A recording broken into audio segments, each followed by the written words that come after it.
Hey folks, hope everybody's doing well. I just got my coffee, ready for do this show now. I got my Tim Hortons, Canadian tradition. Ready to do the show now. Talk some Motorhead, man. What can you say about this band? Man, they were around for a long time and definitely made a permanent imprint in the rock world. And yeah, so we're gonna do is we're gonna rank our five favorite Motorhead albums in this show, and talk about the band in general. And to help me in that endeavor, I've got my two partners in crime, Mr. Martin Popoff and Mr. Pete Pardo. How you guys doing? Good. What's up, Hack? Yeah. Hey, everybody. How's it going? How's it going? Let's go here for a second. Just say hello to a few people that have joined us. Kevin is with us. Fiber Form, welcome. Joe H, how you doing? Tyler Patterson, Kyle is with us. Pete Brown, Janice, welcome, folks. So we're gonna talk some Motorhead. So Captain Beyond just joined us. Dreamcatcher 72, welcome. Um, okay, so guys, when did Motorhead appear in your vision? When did they first rear their heads, Martin? Wow. So I got the debut album as a new release and loved the heaviness, the look of it. It looked like it was going to be heavy on the back as well. It was an import copy. Got it home, and as I always say, it was the first album I ever bought where I thought these guys are trying to record badly on purpose. It was such a strange, casual, strange kind of like up yours sound. It wasn't that heavy. It wasn't that great.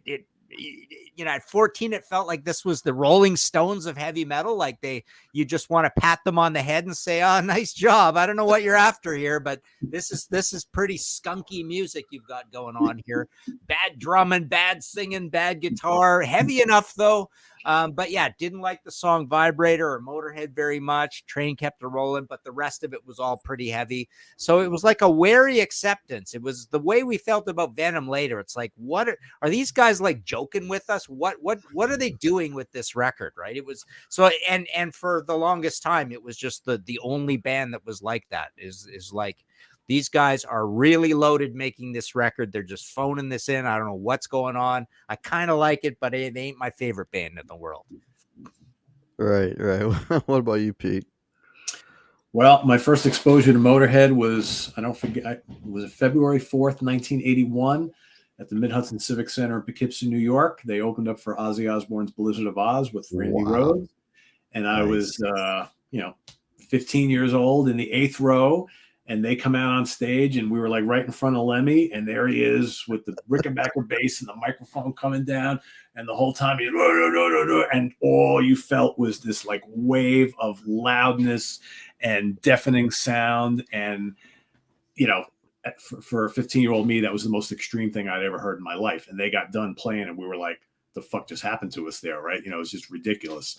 And I wasn't sure if I liked it or not, but lo and behold, a couple months later, I went out and bought the Overkill album, and that was it for me. So yeah, I had never listened to a lick of their music till I saw them on stage opening up for Ozzy. And like I said, as the first band you ever see in your life, that's an experience right there. That's an impression, man. Yeah, that's tough to beat. Yeah. Yeah, man. For me, it was when the Ace of Spades album came out because everybody owned that record, and I think that was 1980. I don't know, maybe I was grade 8 or grade 9 or something. And it's like these guys, they were scary. They were scary because they were real. They were authentic. I mean, they were the real deal. They looked the part. They acted the part, and the guys that were getting into them, they were like, this is the real stuff. And then you automatically you'd see that snaggletooth on the back of the jean jackets and everything else, and everybody was Motorhead and the spiked wristbands and all that kind of stuff. Like they were, you know, pretty scary there at the beginning, man. And they used to show up. You'd see them on. There used to be a show here called the new music, and they'd always have Motorhead come on and talk, and you see these guys, and they're just like they're nuts, right? Just heavy drinkers, heavy partiers, and yeah, yeah, authentic. So that was cool. Alrighty, so what we're gonna do is we're gonna pick our top 5, our favorite 5 albums. And I was saying to these guys off air, like, I went and I just for the hell of it, I just Googled like Motorhead album rankings, and literally they're all over the map. There was like no consistency, you know. I mean, it was so random. So I can only imagine what you know our lists are going to look like. I'm thinking we may have one or two common, and the rest will just be like a total. But we'll see. We'll see how it goes. We'll see how it goes. Alrighty. So we'll do Martin, and then we'll go Pete. So what do you got for your number 5, Martin? Wow. So yeah, I found this very close to impossible, right? I'm a big Motorhead fan. You know, I've done a Motorhead book. This is only on the early years. This book ends with Iron Fist. So yeah, Oh, I okay. love Motorhead. I love early Motorhead. Big fan. But yeah, my list is definitely, this is a band that really causes me to have that massive debate about how great was a band when they were breaking records and doing things nobody was doing, and yet 15 albums later they're doing a version of that that's way better than the old version. Is it fair to like a 2008 album better than a 1979 album when the 1979 album was the one breaking records, right? And the 2008 album is Motorhead being Motorhead, but just a better version of the old Motorhead. So this was a debate I had in my head the entire time. Right. But you know, I'm gonna go with I don't even know how fit. It's almost like I need two separate lists, right? But I'm gonna go with an old one to start with. So I'm gonna go with Overkill. So this is a sentimental favorite because when I saw this in the store, I was completely surprised. My story is I remember jumping up and making a whoop and almost hitting my head on a big wooden beam in the store when I saw this, because you see that and you see the color version of Snaggletooth over the debut and it just knocks your socks off, right? Oh yeah. But it's a great album. It's well recorded. It's still, they're still trying to be really gritty, but it's got some amazing songs on it. Stay Clean is so good on here. I'll Be Your Sister was always our favorite, just because of the way the rhythm plays around. It's really cool. Overkill's super important because of you know, the double bass in Double here, but bass. the Damage Case, No Class isn't really that good. Capricorn can be a little dull. Metropolis is epic, but it can be a little dull. I mean, I find myself with these old ones complaining about as many tracks as I love on them, right? That's kind of the weird thing about it. And I just wanted to show this. Motorhead's manager, the original manager, Doug Smith, sent this to me. So it came in a cardboard box like this from England. And what it is a plastic relief of the Overkill Oh, nice. album cover, right? So this is made out of plastic. It's like a plastic poster, but it's like, you know, 3D, right? That's kind of cool, eh? That is cool. So yeah, for my first choice, and I kind of believe it and don't believe it, and you normally have this higher, and old school people will expect it to be higher, but I'm gonna go for starter here. My surprises are coming up, believe me. But this one isn't much of a surprise. It was, you know, I've rated this one of the top 2 or 3 heaviest albums of the entire 70s. So they were very heavy for 1979. This is their first of 2 albums in 79. This is their second album in 1979. Incredibly, they made 2. Generally, people will put this lower, but Overkill is the big, exciting up ratchet over the debut, the big level of improvement, and good variety on it, and a lot going on, and we loved it. Overkill. Cool. All right. What's your number 5, Pete? Well, as Martin stated, this was pretty difficult, I think. And really, the only difficult part of this was what would be my number 5, because my first 4 are pretty easy and have always been my favorite 4 for a long time. They may move around a little bit, but number 5 always changes for me. And I did this exercise on Sea of Tranquility probably, I don't know, 2-3 years ago. And I purposely didn't want to go watch it to see what I picked back then, because it's almost like it doesn't matter, because this band has so many albums and so many really good albums that, depending on, you know, what time of year it is, what you're listening to, the mood you're in, your 5, if you're doing a top 10, your 5 through 10 could change constantly. At least mine could. So I went with, in kind of revisiting some of these, I decided to go with Orgasmatron from 1986, I believe. This is the first album with the 2 guitar attack of Wurzel and Phil Campbell. I think this is a pretty heavy album. It's got kind of weird production from Bill Laswell, which is weird that they worked with him, but whatever. But I still think it's pretty heavy. There's some really good songs here. I love Deaf Forever. I love Orgasmatron. Dr. Rock is really good.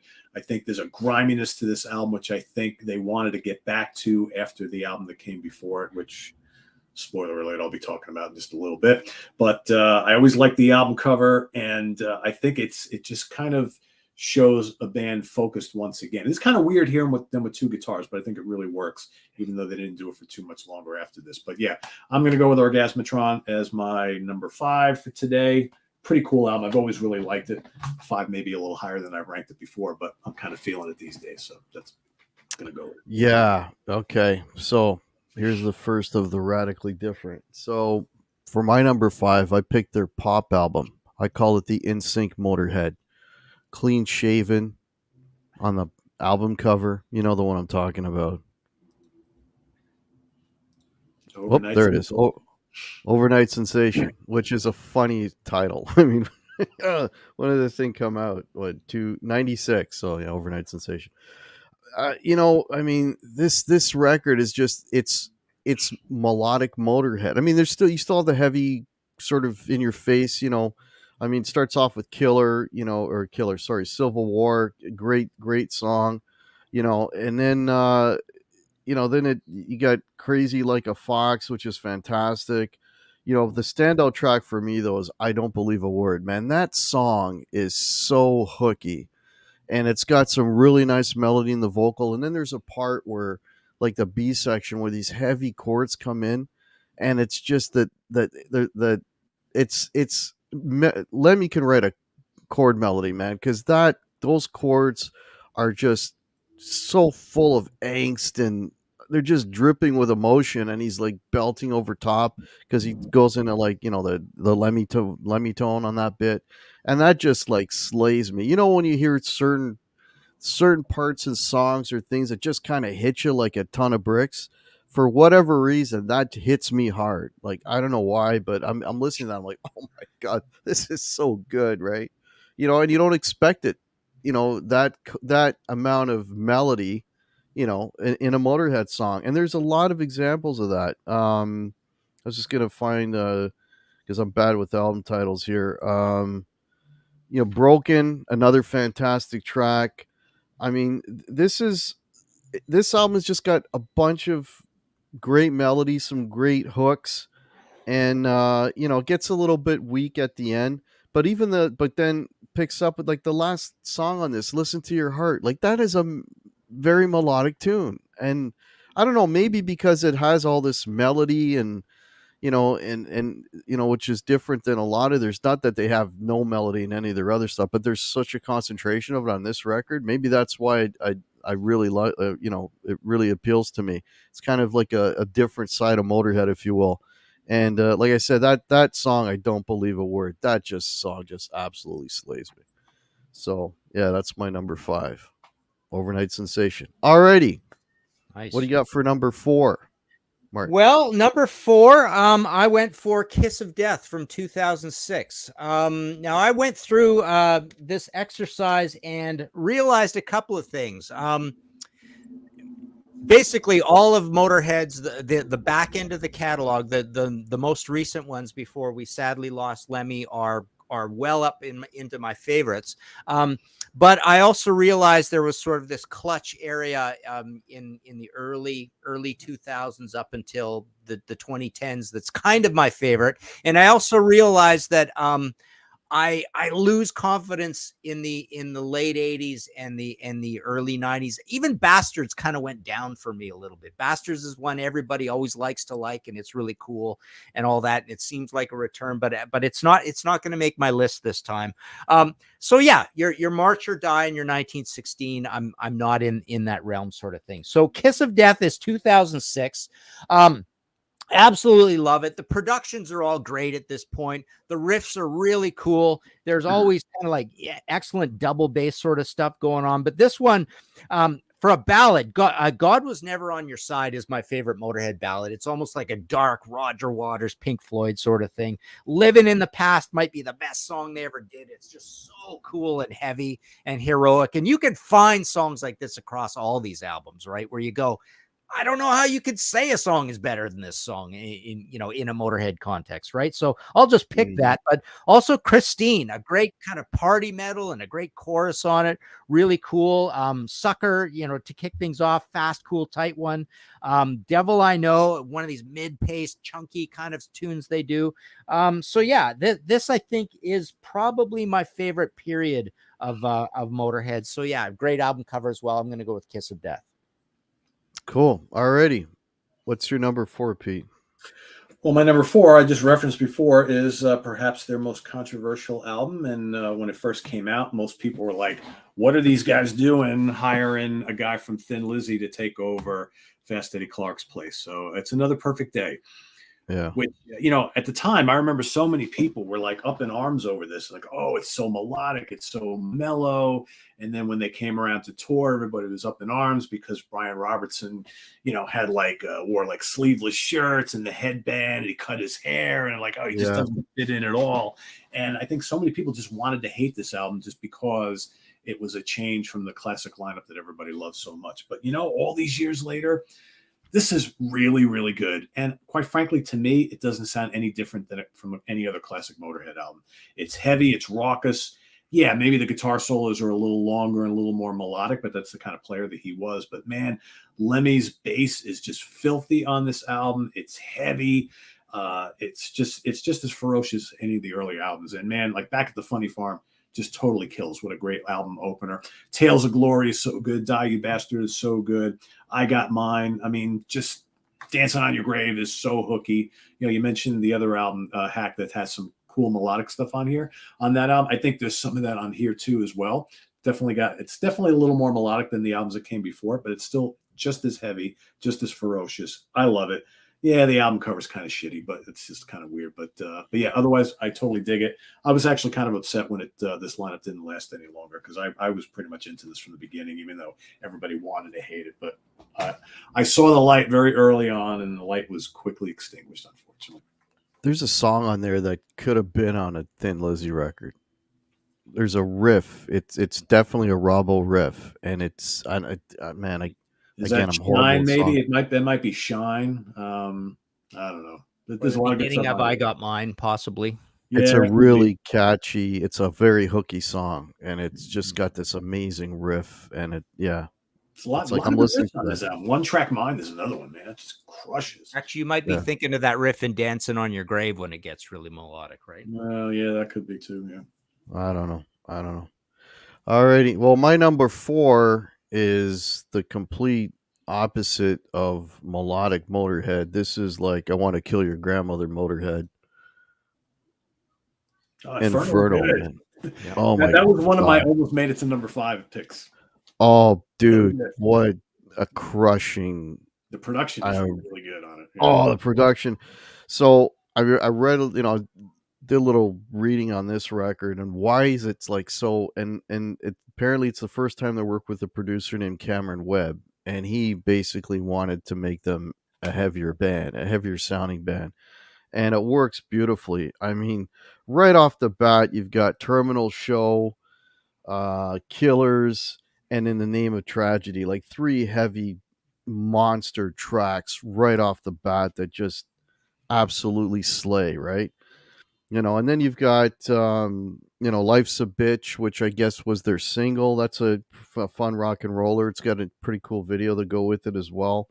I mean, there's no dogs on this record. I mean, they're all really, really good songs. I even like the last cut, which is that bluesy thing, where Mickey D is playing along with Phil Campbell.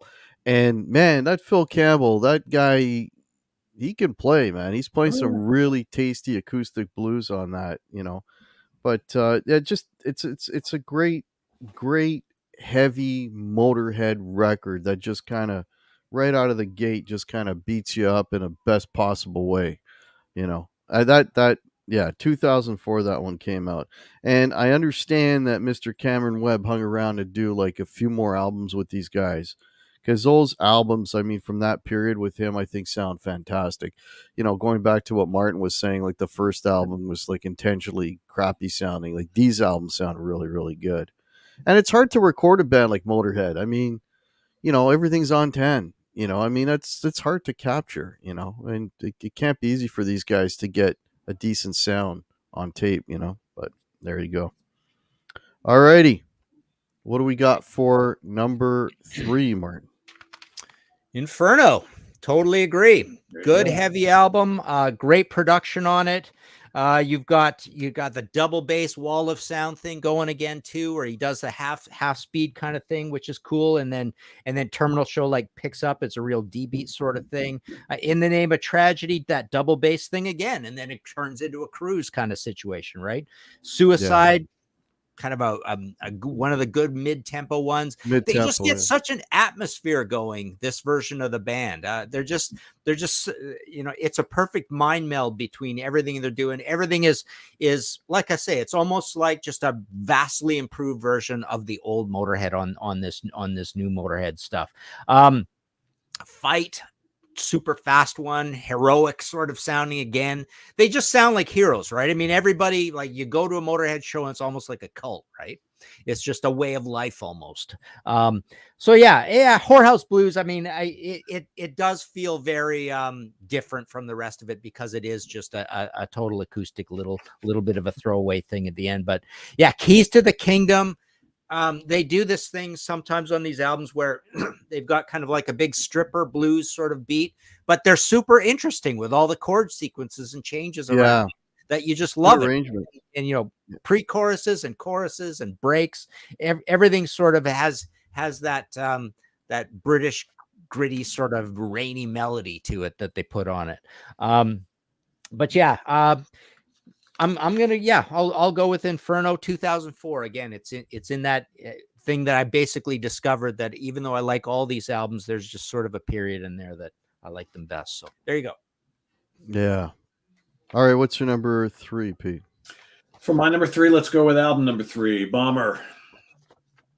I still hold the original trio, or the classic trio, I should say, not the original trio, as my favorite, just because, you have a lot of history with certain lineups, certain favorite bands. And I just love the griminess of this album. I think the album that came before it the songwriting is a little better, but I still love songs like Dead Men Tell No Tales. I still love songs like Bomber. Sharpshooter is great. Lawman, Stone Dead Forever just kills. There's a speediness, a grunginess, a griminess to this album that I really, really like a lot. Fast and Furious Motorhead is always really, really good. So that's going to be my number 3. Love it still. All right. Well, my number 3 is the first one I was exposed to. Ace of Spades. I mean, just for the title cut, that's got to be in the top 5. I mean, that song is ridiculous. It is so good. I mean, but there's a lot of some of my Motorhead favorites are on this. Shoot You in the Back. I love We Are the Road Crew. The lyrics are fantastic on that. Jill Bates got a great riff. The hammer is awesome, but my favorite next to Ace of Spades track on this, as I always love the song, The Chase is Better Than the Catch. The lyrics are hilarious. The riff is cool. Yeah, that's one of my favorites, and it's my first exposure, and it's it's not as this record is not as consistent as some of the other ones in my top 5, but the songs that are on this that are good are like really, really, really good. And that cover shot is iconic, man. That's like the best, and that was apparently done in a quarry in England or something, and nothing to do with the West, right? So yeah, that record catapulted them for a reason. I mean, it's an amazing album, and it's well recorded. It's not grimy, it's not sloppy. Everything sounds nice and clean and full on that record. So that helped a lot too, especially with them getting all that radio play for Ace of Spades. Alrighty. We're Yeah, down it's to the interesting. You know, the recordings of those, they're all still pretty extreme and they're pretty heavy metal albums, but it is funny how you can describe Ace of Spades that way and you wouldn't be wrong, right? But the other thing, you made an interesting point, and this is why I don't have these old ones on here to this extent, is that even on Ace of Spades, there's like 3, maybe even 4 songs that when Motorhead does a fast, simple one in the old days, and every one of those old albums has those, I really don't like them very much. Like I tune right out, and all of a sudden I'm staring at an old classic Motorhead album where I'm liking 7 out of 11 songs, or 6 out of 10, or 5 out of 9 sort of thing, right? So that's kind of my problem. So anyways, my number 2 is Motorizer. Um, so this is one I play all the time. I've got it on my iPod. It's in the car. It's in jogging around, biking around, whatever. Again, great, amazing production, 2008. Runaround Man, fast, killer, punky Motorhead. But again, when they do that in later years, they make sure to entertain you at the same time. It's not just 2.5 chords kind of thing. There's a lot going on when they do the fast ones. And even teach you how to sing the blues. Doesn't sound like its title. It's just cool, chugging, heavy Motorhead. When the Eagle Screams is one of these technical, again, the mid-pace double bass thing going, an awesome riff in that one. It's one of their really cool ones, and obviously a great title.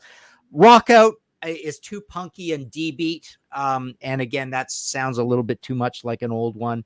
But yeah, English Rose, again, it's like Christine. It's just a catchy, cool boogie rock melody. When they do that sort of thing in later years, it's better than the early years.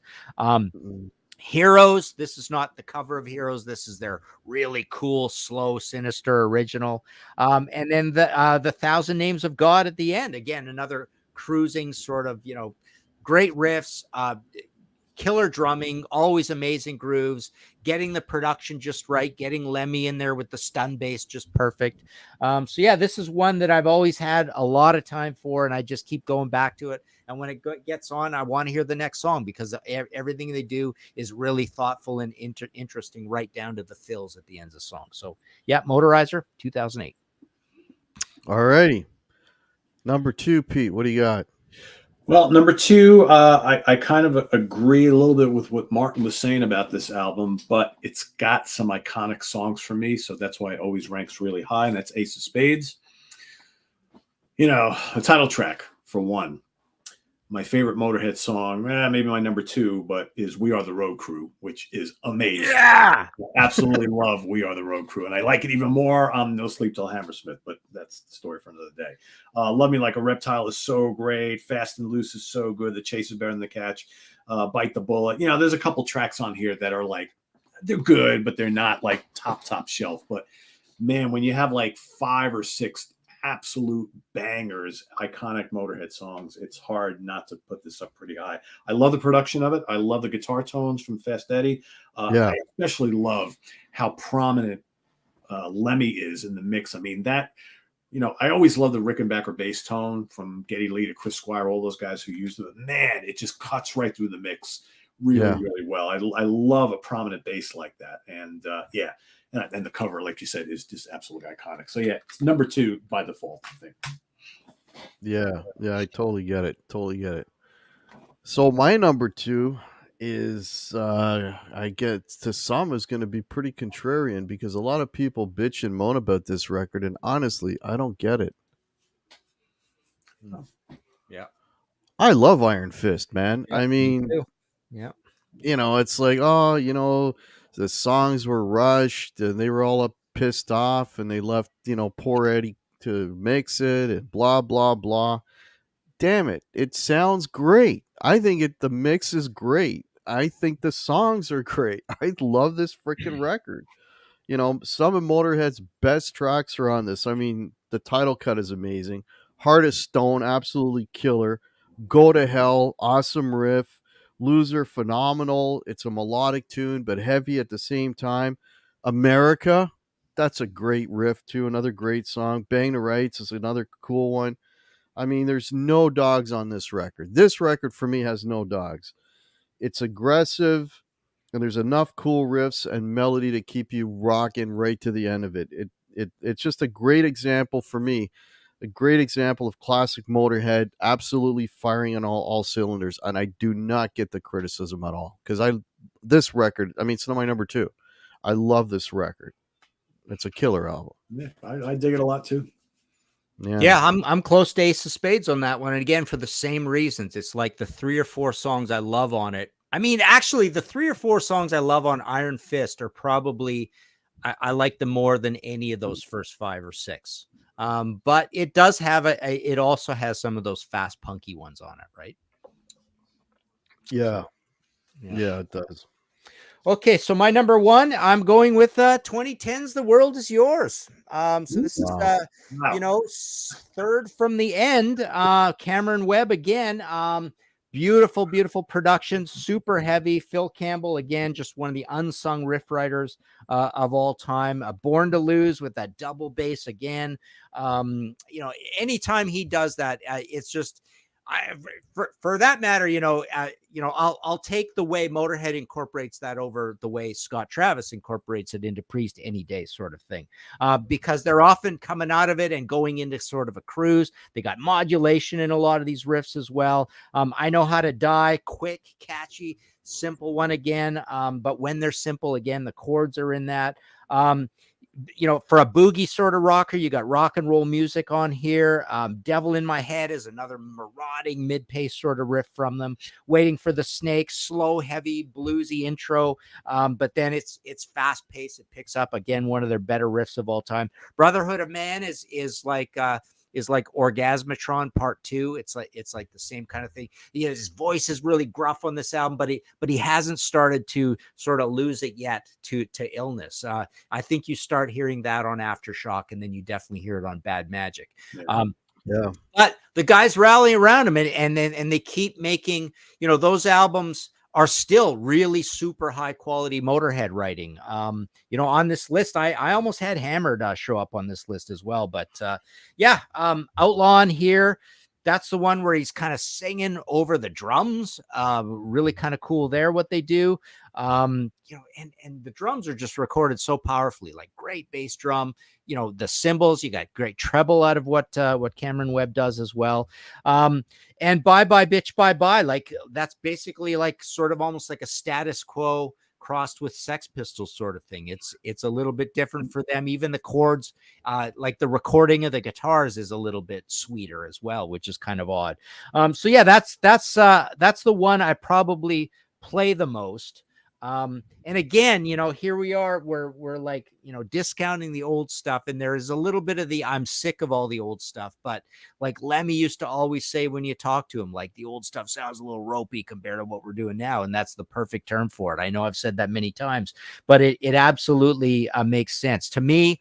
All those early Motorhead albums sound like demos of what they would do later in life. And that's why most of my stuff is the newer stuff. That's fair. All right. Number 1. Well, I'm glad Martin mentioned Hammered because that's a really strong album as well. I considered that one. I also really like 1916 as well. I mean, there's a lot of really good albums in this catalog. So for me, whether it sounds like a demo or not, Overkill is my number 1 favorite. Always has been. It's the first one I ever got, and I still love it, love it, love it. I really like the fact that this album has lots of variety. I mean, there's like the slower kind of more atmospheric tracks like Metropolis and Capricorn, which are really kind of different. But then you've got, the title track is amazing. I mean, I remember the first time I heard that double bass drum, I'm like, oh my God, this is so good. Stay Clean is great. Yeah. I'll Be Your Sister is great. No Class is so good. Damage Case, Tear You Down, Limb from Limb. I mean, it's just one winner after another. And come on, this is one of the greatest covers of all time. I mean, I remember the first time, like Martin, that I saw this in the record shop. I'm like, I got to have that. And then I turned it over and I saw those great live shots. I'm like, even better, right? Just got to have it. I mean, if you're a metal fan, you see something like this in the racks, you're going to buy it without even hearing a drop of it. So, this has been my favorite Motorhead for 40 some odd years, and it still is today. So there you go. Number 1.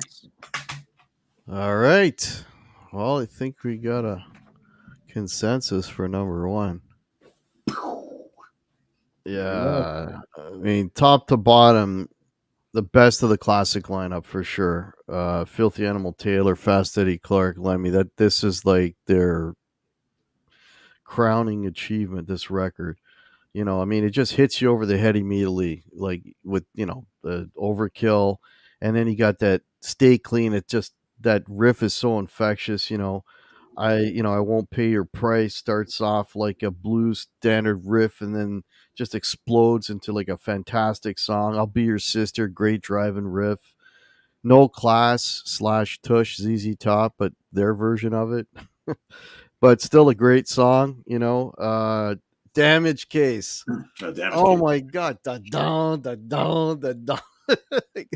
And then it just starts plodding along, dunk, dunk, dunk, dunk. But when it comes like dun dun, it's like just that it's that big dumb riff that you just want to take a 2x4 and bash it over your head. Just one of those things that's just, oh my god, this is so dumb but cool. Like, you know what I mean? Just I love that shit, man. Metropolis is a little more thought out, a little more uh, you know, guitar variety on that, some nice parts to it. I mean, simply for me, this is like the most consistent of the early albums and absolute classic Motorhead at its best. Heck, You would you know, say some of Eddie's best soloing is on this album? yes, Yeah. yes, I've always yeah, like, and all the years I've been listening to this record, I've always been like trying to figure out, like, because a lot of times you see pictures of him playing Strats, but then you also see him playing Les Pauls too. He wasn't like, I think, a one guy or other type of player, but I was listening to this album in particular and trying to figure out what the hell he's playing on some of these songs, because some of it sounds like a Strat, some of it sounds got a Meteor Les Paul tone. I don't know.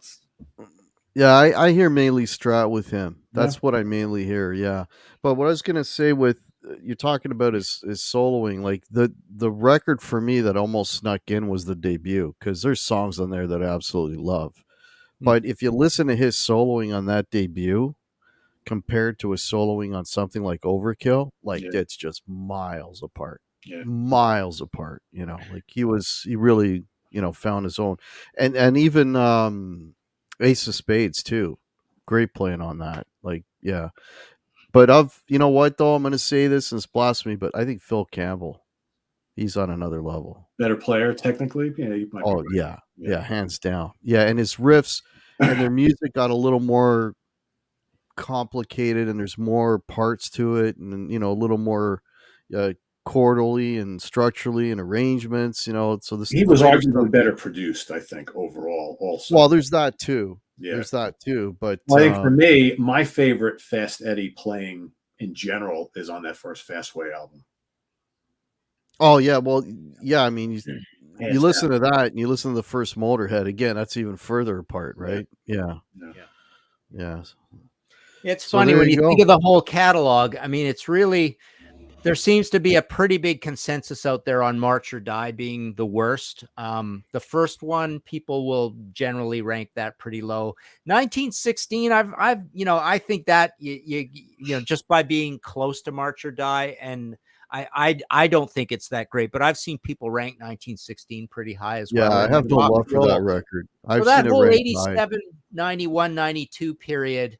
And then Bastards, I was playing it again to prepare for this. And it's like I've always liked it. It was always super cool, but I'm playing it and going, almost half of this I'm thinking is not that great.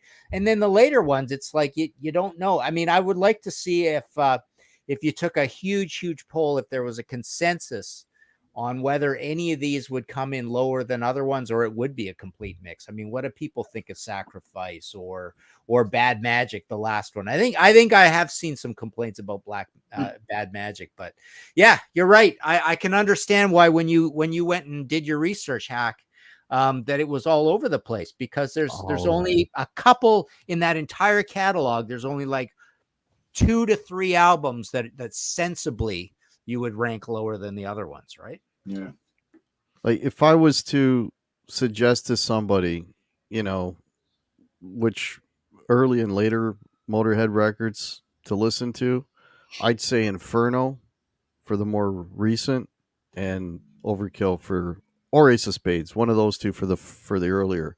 And you get a pretty good that's like the cream of the crop for both, to me anyway, from both eras. Yeah. You But know. the funny thing is, Hack, if you were going up to a kid and said, like a 22-year-old, and trying to get them into Motorhead, you would never play them the old stuff at all, right? It would sound so archaic, right? Sound like a Fred Flintstone car, I right? think other than Ace of Spades, that I think would resonate. But I would I agree think that would with work. Bomber and Overkill. I don't know if would resonate with a 22-year-old who's into more recent production styles and things like that. Yeah. Damaged Case would be a hard sell. But yeah, I think anything off. I think Ace of Spades would probably, and I mean, I put Inferno up against anything Mhm. current, like that. Just those first three songs, man. It's like, Yeah. that just blows your mind right there. Amazing tunes. I think honestly, I think Bad Magic was a pretty good way to go out. Yeah, it wasn't Pretty bad. good album. Yeah, For considering what he was going through. I mean, you could tell when you listen to it, but the songs are there. Songs are good. He sounds very frail, I think, but for Lemmy, anyways. But I think as far as like a final album, that's a pretty damn good one. The problem You know, the problem is with a band like this, where they're operating at such a high level, doing an amazing version of being Motorhead, is that your only criticism almost could be, I personally don't like that style of Motorhead song. And then, but other people might, right? So it's almost like if an album is going to be one that's going to be further down your list of these new ones, it's because 4 or 5 songs rub you personally the wrong way, right? Or they don't affect you at all, right?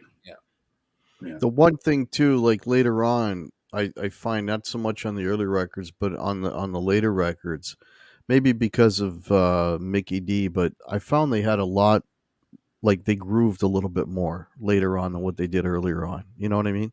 There just seemed to be like a little, I don't know how to describe it. There's is it I think it's Suicide. I mean, that's just a groove, and you would never hear anything like that with the first lineup. Well, nothing It's against Filthy, but Mickey's a tremendous drummer. oh He was my a god, perfect choice for the band. yeah. I mean, those two guys. I mean, yeah, phenomenal players. And Phil is I mean, he gets to show his chops once in a while, but that guy is a damn good guitar player, man. Damn good guitar player and a good songwriter. I mean, A but funny there you go. exercise would be getting all the Motorhead songs of certain types and put them all together and see how many there are of the boogie song, the Yeah, Stonesy song, the fast punky one, the thrash one, right? The Orgasmatron redos, the ballads, right? Because that's kind of the funny thing as well. There's just so many albums, they came at you so fast, and there was a little bit of the idea of ticking off boxes, but again, the problem is the boxes are ticked off so well. It's like literally these are the best examples of these songs, right? and the one thing we haven't mentioned is Lemmy's bass playing. I mean, that guy could play. Oh yeah. I forget the name of the song, but there's actually not a guitar solo in it. It's a Yeah, bass solo, he's done and that. it's damn good. It's like, whoa, that's bass, and he's playing a lead on the bass. Like he's a damn good player, that guy. Yeah. And I mean, some of those complex, you know, chord melodies that they were coming up with. I mean, on the song I was mentioned earlier, I don't believe a word, like that. Just like, holy shit, man, this is Motorhead. You're not supposed to be doing that, but they're doing it. They're doing it damn well, So they can be melodic. They can beat you over the head. They got groove. You know, there's a lot of variety there, and I think probably like to the casual listener, they probably think Motorhead is like one thing, right? They're just going to beat you over the head for 10 songs. But if you take the time, there's actually a lot of stuff going on, and you will not get listener fatigue because the songs are not going to all sound the same. Different tempos, different arrangements, and so on. And I mean, the instrumentation is always going to be guitar, bass, and drums. Can't get around that. But the true. rest of it, there's variety there, man. There is variety there. Yeah. Alrighty, so let's wrap up here, Martin. What do you got coming up? Anything you want to mention? I have Martin's website below, by the way. Yeah, so the books are all at martinpopoff.com. We've got the video show, Contrarians, always new shows going up all the time. And I've got the audio podcast, History in 5 Songs with Martin Popoff. All right. What do you got coming up, Pete? So we got coming up at 9:30. So in just 45 minutes, we've got our monthly installment of It's All About the Fuzz for fuzzy music, doom and stoner and psychedelic and garage rock and all that kind of stuff. So myself and Karen La Preziosa, new episode will be debuting at 9:30 in just a little bit. And then, of course, Martin and I will be doing our show together Friday morning. And then we've got ranking the albums on Sunday. I'll be joined by Grant Arthur. We'll be ranking the catalog of Night Rangers. That's coming up on Sunday. So that's Night Ranger. things right around the corner. Yep. Cool. Yeah, keep an eye out tomorrow, folks. I've started a series called Recommend an Album to Review, and I've been able to get these out every Thursday. So tomorrow at 6 p.m. there'll be another episode of that, and people are just sending me records. Check this one out. Check this. It's great for me. It's great. It's like all these bands I never heard, albums I never heard, and some of it's I'm discovering some really cool music that way. So it's it works out pretty well. And if you're new to the channel, if you wouldn't mind, consider liking, subscribing. That'd be great. There's links below for hack merch to help support the channel, and got a big playlist with these gentlemen. Lots of bands, lots of albums we've talked about. Go check out the playlist. There's also a lot of my original music as well to check out. So lots of stuff to check out. So alrighty, so I want to thank everybody for watching. You guys rock. We're actually at 60 people right now. That's a pretty good number for this show. So thank you so much, everybody, for watching. Have a great rest of your week, and I will catch you all Thursday. Check out the show. All right. Take care, everybody. Cheers.